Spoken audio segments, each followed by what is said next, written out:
मुझे वास्तव में यह कहानी लिखने का बहुत अच्छा मौका मिल रहा है। यह कहानी काली रात के नाम से है।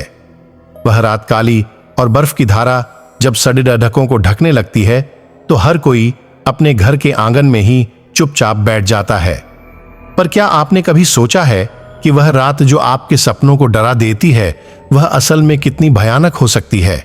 यह कहानी एक गांव के बारे में है जिसका नाम कालीपुर था। यहाँ की रातें हमेशा ही रहस्यमय और डरावनी होती थीं, लेकिन एक रात उस गांव में कुछ ऐसा हुआ जो किसी ने सोचा भी नहीं था। गांव के निवासियों को स्थानीय बाबा जी के कहने के अनुसार हर साल काली रात को उनकी प्रार्थना करने के लिए नदी के किनारे जाना पड़ता था। नदी का किनारा गांव से कुछ दूर था और रास्ते में घास फूस और घने जंगल थे। उस रात जब सभी लोग नदी की ओर बढ़ रहे थे तो अचानक कुछ अजीब घटनाएं शुरू हो गईं। अंधेरे में कोई अनजान हाथ लोगों को खींचने लगा, कुछ लोगों को अजीब सा रोग लग गया और वहां कुछ ऐसी आवाजें थीं जो सभी को डरा देती थीं। जब गांव वाले उसी भयानक रात में अपने घरों की ओर लौट रहे थे तो एक लड्ढका गांव के पुराने पेड़ के पास एक अजीब सी छाया को देखता है। वह छाया जैसे किसी डरावने संकेत की ओर इशारा कर रही हो।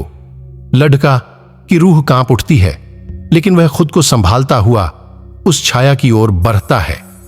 पेड़ के पास पहुंचते ही वह देखता है कि वह छाया किसी बुराई का रूप ले रही है और धीरे धीरे उसकी ओर आ रही है। लड्ढका ध्यान से देखता है और तभी वह देखता है कि छाया का असली रूप उसका ही है। यह कैसे हो सकता है?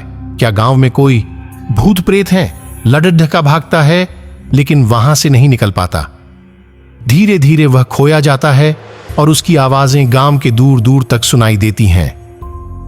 और फिर क्या हुआ? क्या गांव के लोग ने उसे बचा पाया? क्या वह रात को किसी भूत या सत्ता से निपट पाएंगे?